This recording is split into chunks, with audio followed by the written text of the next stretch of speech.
তো ডাকছেন? হ্যাঁ ডাকছি। এই টেবিলের উপরে এত টাকা কিসের?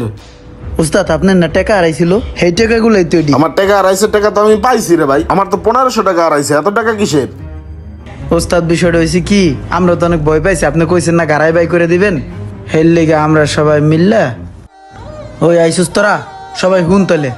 ওস্তাদের তো টেবিলের উপরে তো টেয়া হারাইছে বুঝছোস। ওস্তাদে কইছে এই টেয়া যদি না পায় সব কটার ঠেঙ্গাইয়া গাড়াই ঘুরাইয়া গ্যারেজের বাই করে দেবে বুঝছোস। এখন তো চাকরি বাঁচাইতে হইব না, আর ওস্তাদের কাছে তো ভালো হইতে হইব, আমরা তো টাকা কেউই নেই। এখন সবাই একটা কাম কর, 1000 টাকা করে দে, জমা দে। সবার 1000 টাকা করে জমা দিলে পরে যা টাকা হয় টেবিলের উপরে থুয়ে দিব। ওস্তাদে দেখবো, ওস্তাদও খুশি হয়ে যাবো গা, তখন আমাকে কারো চাকরি যাবো না বুঝিস নাই। ওস্তাদও খুশি থাকলো। কি কস তোরা? হ আমরা সবাই রাজি। কিরে তোরা রাজি না? দে তুই টাকা দে। এই যে ভাই আমার 1000 টাকা দে দে, তোরাও দে।